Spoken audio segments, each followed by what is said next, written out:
આજે આપણે જોઈશું મોઇસ્ચર એન્ડ હ્યુમિડિટી મેઝરમેન્ટ.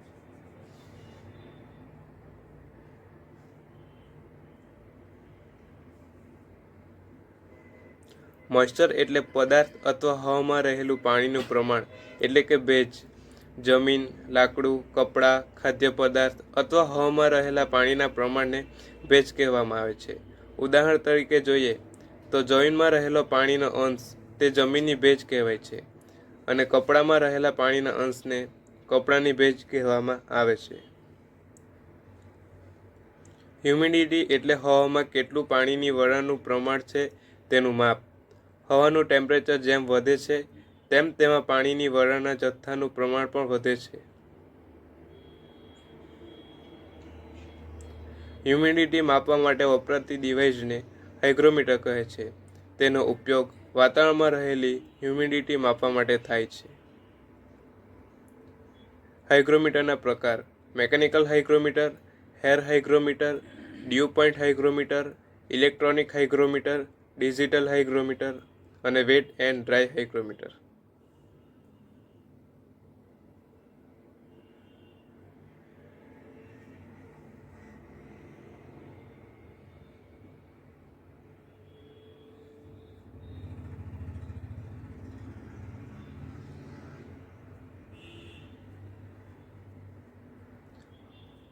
હાઇગ્રોમીટરની રચના: એક હેન્ડલ ઉપર બે થર્મોમીટર લગાવેલા હોય છે. એક થર્મોમીટર ડ્રાય હોય છે અને તે ડ્રાય બલ્બ થર્મોમીટર તરીકે ઓળખાય છે. તે હવાનું એક્ચ્યુઅલ ટેમ્પરેચર માપે છે. બીજા થર્મોમીટરને વેટ બલ્બ થર્મોમીટર કહે છે. તેની ટીપ ઉપર ભીનું કપડું લગાડેલું હોય છે. જ્યારે વેટ બલ્બની સપાટીમાંથી પાણીના અણુઓનું બાષ્પીભવન થાય છે ત્યારે તેઓ ગરમી પોતાની સાથે વહન કરે છે. આથી થર્મોમીટરના રીડિંગમાં ઘટાડો થાય છે. બાષ્પીભવનના દરનો આધાર હવામાં વરાળના પ્રેશર અથવા પાણીના વરાળના જથ્થા ઉપર રહેલો છે. જ્યારે રિલેટિવ હ્યુમિડિટી 100% હોય છે ત્યારે વેટ બલ્બમાંથી પાણીનું બાષ્પીભવન થતું નથી અને બંને થર્મોમીટરનું રીડિંગ એકસરખું હોય છે. આમ બંને ટેમ્પરેચરની સરખામણી હ્યુમિડિટી દર્શાવે છે. હ્યુમિડિટી માપવા માટે વપરાતી ડિવાઇસને હાઇગ્રોમીટર કહે છે. તેનો ઉપયોગ વાતાવરણમાં રહેલી રિલેટિવ હ્યુમિડિટી માપવા માટે થાય છે. તો આપણે જોઈશું વેટ એન્ડ ડ્રાય હાઇગ્રોમીટર. આ હાઇગ્રોમીટરને સ્લિંગ હાઇગ્રોમીટર પણ કહેવામાં આવે છે.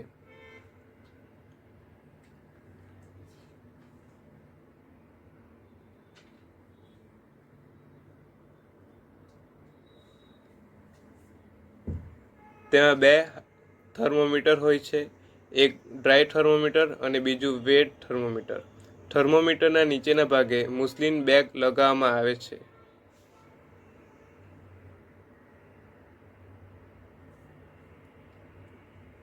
વેટ બલ્બ,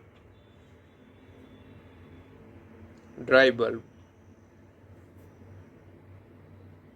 આ બંને થર્મોમીટરને એક લાકડાના બોર્ડ ઉપર માઉન્ટ કરવામાં આવે છે.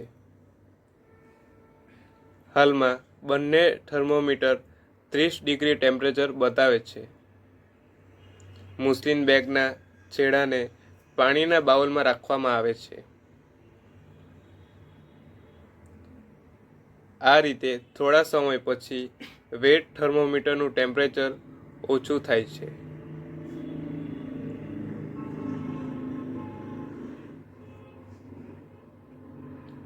આ બંને થર્મોમીટરમાં તફાવત જોવા મળે છે.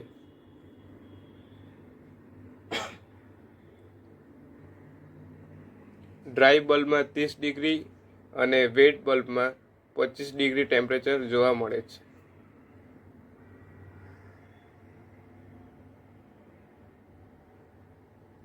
આ બંને થર્મોમીટરનો તફાવત 5 ડિગ્રી ટેમ્પરેચર છે.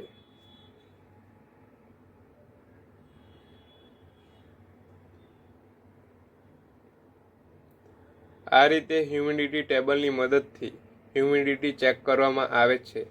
ડ્રાય થર્મોમીટરનું ટેમ્પરેચર 30 ડિગ્રી છે અને આ બંને થર્મોમીટરનો તફાવત 5 ડિગ્રી ટેમ્પરેચર છે.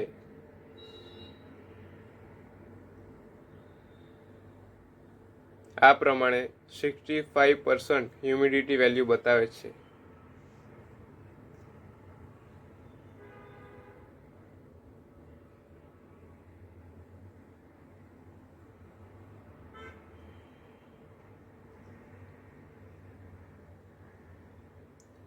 હાઇગ્રોમીટરનો ઉપયોગ જોઈએ તો કૃષિ અથવા ખેતીમાં પાક માટે જરૂરી હ્યુમિડિટી માપવા માટે થાય છે અને હવામાન વિભાગમાં હવામાં રહેલી હ્યુમિડિટી માપવા માટે થાય છે.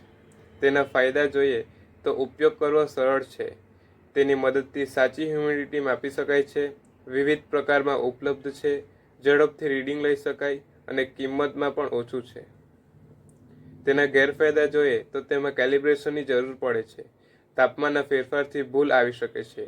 ડિજિટલ હાઇગ્રોમીટરમાં ખર્ચ વધુ હોય છે અને મેકેનિકલ હાઇગ્રોમીટર ચોકસાઈ ઓછી આપે છે.